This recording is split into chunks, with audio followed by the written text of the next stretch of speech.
Charles Paris, A Deadly Habit. Episode 1. Hello.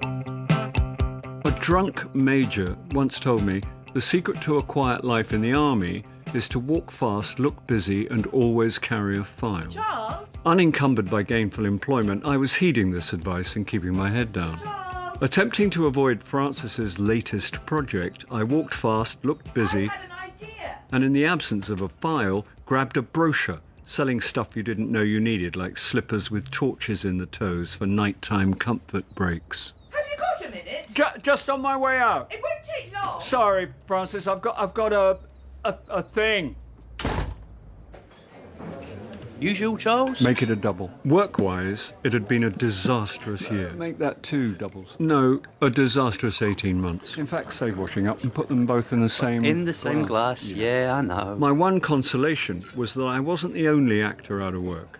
Even the ones who spend their evenings waiting tables were in between restaurants. 1 quadruple scotch. My worse than bleeding useless agent had been no help at all. It was so long since I'd seen him, I could barely remember what he looked like. And the last time we spoke, he said... I'm doing my best, Charles. Oh, put it on the table, Jacques.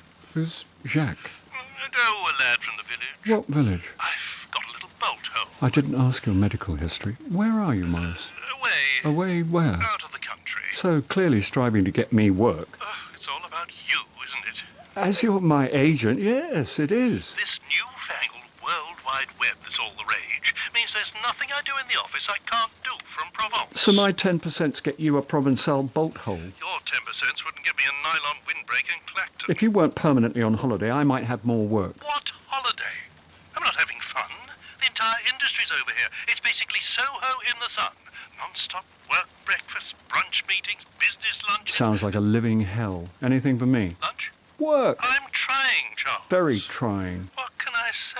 It's a terrible climate. he said, sipping Chardonnay by the pool. Muscadet? Chardonnay with seafood. Try not to get food poisoning, Gotta Maurice. go. This lobster won't eat itself. I hope the Mistral blows up your bolt. And that was the last I'd heard from the old tapeworm. Actors often bump into colleagues we haven't seen in years, but as I turned into my street, I was surprised to see one coming out of my front door. Do thank Susie for recommending me. I promise she's not on commission. I slipped behind a parked transit to watch Tom Bainall schmooze my semi-detached wife. Lovely to meet you, Francis. Before stumbling into acting, he'd been a male escort, and although he was only 5'6", a dresser told me his nickname was Big Tom. You do the maths. What do I owe you for today? Oh, no, that was on the house. My pleasure. I'll wait to hear from you. What the hell?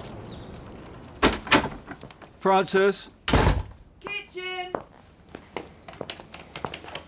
There's tea in the pot. Something strange Hang on. just Shh. happened. Please, Charles, I'm revising the last chapter and I don't want to lose my train of thought. For a year, I'd tried and failed to find out what my semi-detached wife was writing, but Francis was the doyenne of misdirection, Have a chocolate digestive. and I was easily misdirected. Good. Right. Yes. Sorry, what? Is everything all right? Bit more specific? Are you feeling neglected?